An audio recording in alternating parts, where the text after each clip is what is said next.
Hey, this is Pastor Dana Coverstone, Liver Ministries, Brooksville, Kentucky. And I want to share just a few more dreams that I've had. I had a dream last Monday night. I sent it off to a friend who had actually looked at the very first ones I had. He works with dream interpretation. And I appreciate his insight. So I waited on this first one just because there were some things in it that were concerning to me. And then I've had a dream Friday and I had a dream last night. I believe the dreams I'm having sometimes are metaphorical. I believe some of these things are literal, and I'm seeing them happen, just like I saw with the coin shortage. We're seeing the spike in suicides. We're seeing some religious leaders come under attack because of things that they've allowed to be in their lives. So I'm just gonna what I'm gonna start doing from now on is I'm just gonna type them out. I'm gonna read through them, and you can do with them what you will. I'm not trying to cause a scene, a problem. I'm not trying to gain notoriety. I'm not trying to just keep having dreams. I'll be honest, if I had my way, I'd really rather not have another dream because all the stuff it causes and the people it changes their attitudes and their opinions towards me.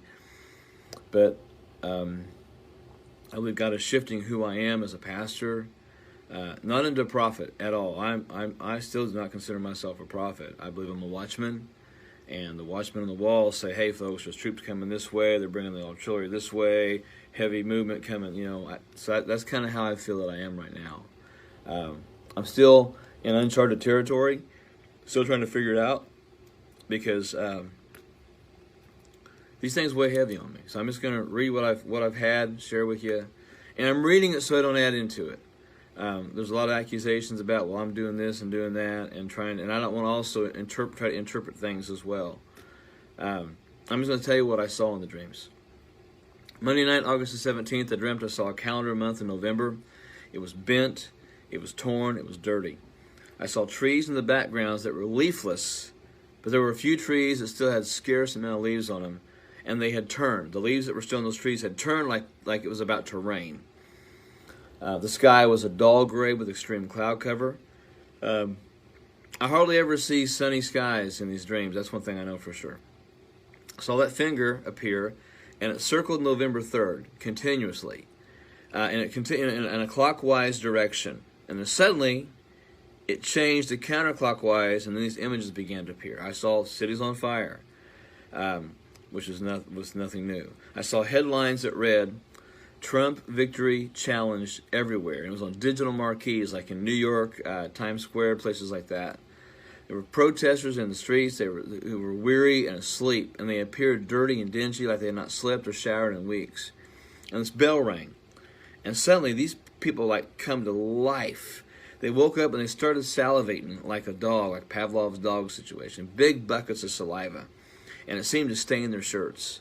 And I saw people screaming and getting violent over the election results to the point that people were firing weapons just randomly into the air, into the sky. People were angry and people were mad. I saw a person with a sign and it said, the obvious winner is not so obvious, like a placard, like, the world's about to end, God is coming, get ready, whatever, one of those signs. And it said, the obvious winner is not so obvious. And he held his head in shame. But the crowd was in a frenzy of hatred. They were even hitting each other with their signs and their banners and their wrath. And I saw more cities with pillars of smoke over them, like the wild firestorms in California right now. I saw crumbled and burned out buildings in Washington D.C. Not monuments, but businesses and commercial real estate. Headlines declared that rebuilding would take time and trust would take even longer, and government could not do it in a timely fashion. And that's when I saw a Treasury official who's in the Treasury Department right now wink, almost as if he was looking at a camera on TV. Big smile, open mouth, wink with right eye, and held it closed, and just kind of, almost like a sarcastic type thing. And then I saw a Conestoga wagon. Think Little House on the Prairie. And Kamala Harris was driving that wagon. It was led by two mules. And Joe Biden was not sitting with Kamala Harris. Joe Biden was riding on one of the mules on the left, on the far left, so to speak. And her side, there was a mechanical box that would trigger dynamite like you would see in the Wile E. Coyote movies, or cartoons where they push down and it blows up. It was in an upright position, though, like the trigger. And then the wind started blowing the wagon covering back, and it revealed several cases of like what I would consider to be Civil War type cases of dynamite. That era, the late 1800s, 1860s, 1870s. And most of it was in cases, stamped dynamite. There were some loose ones in an open wicker basket, which didn't fit the timeline, but it was there.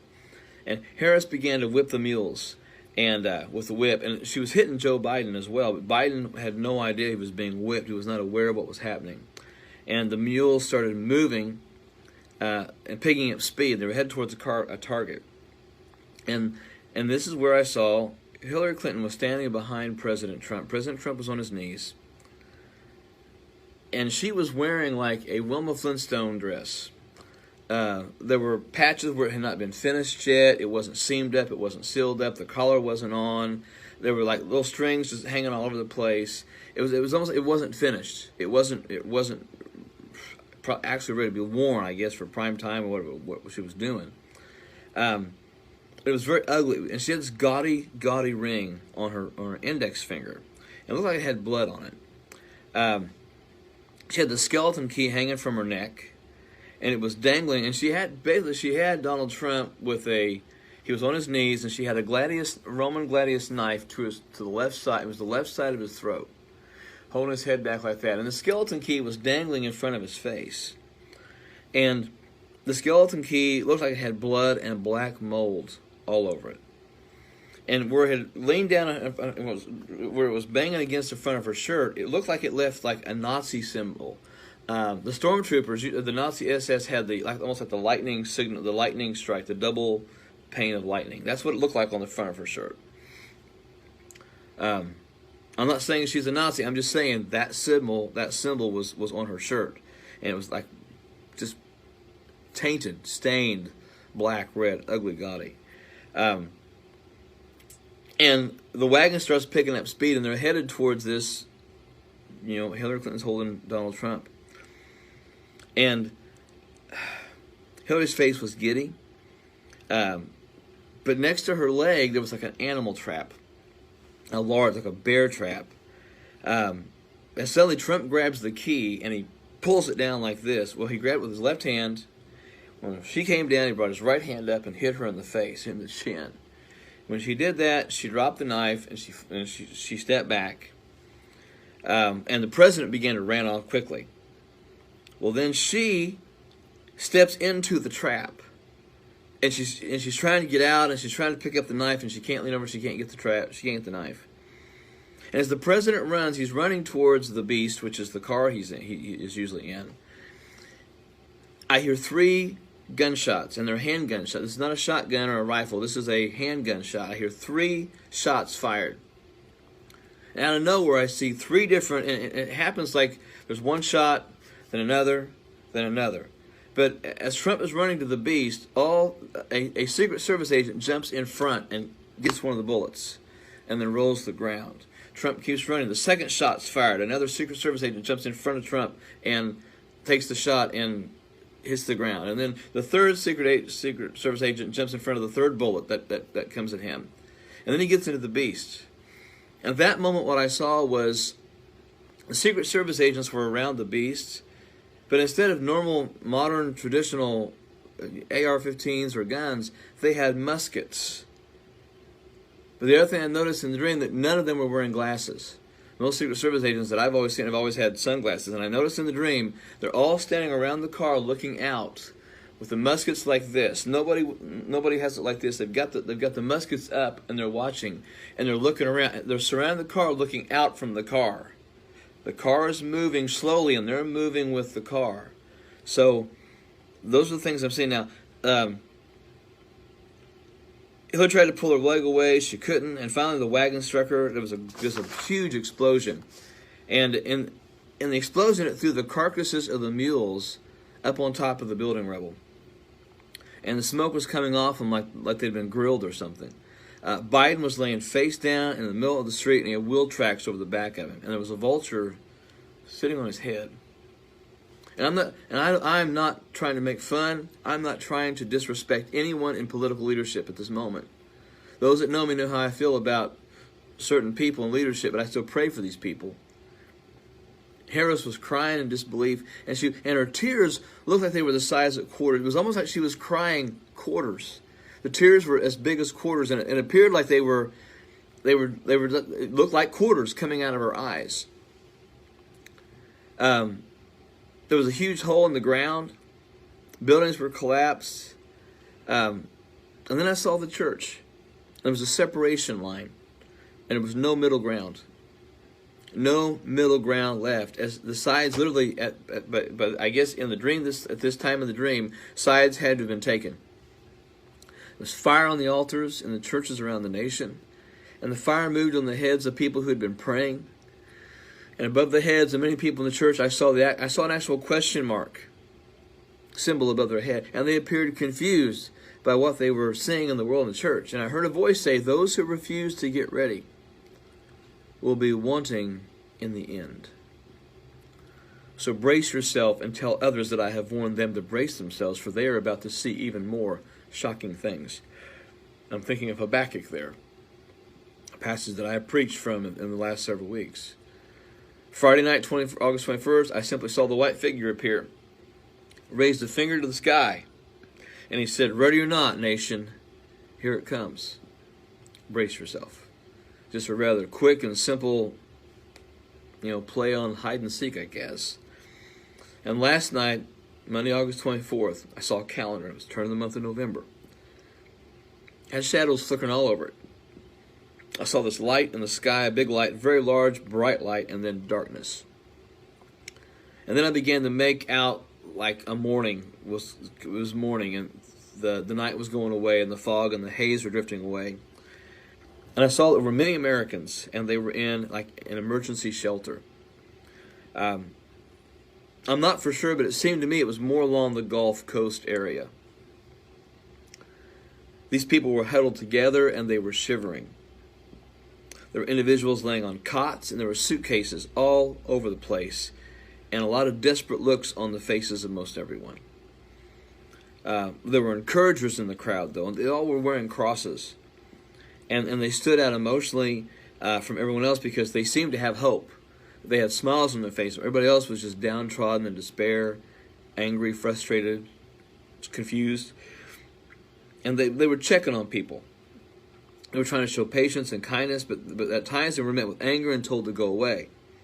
But the encouragers just kept doing what they were doing in spite of the manifested upset of several in the shelters. And I saw businesses that were shuttered. In the bigger cities, I saw gas stations. It looked like people just walked away from them. And I saw headlines. And one read, "Shock and Awe in the U.S." And one read, "UN steps in to help host nation." And the nation was quiet. There wasn't war or riots or people fighting or screaming or yelling. The nation was quiet, almost like it had not awoken from a bad dream yet. That's what I was kind of sensing. The nation was fitful. It was suspicious. It was leery.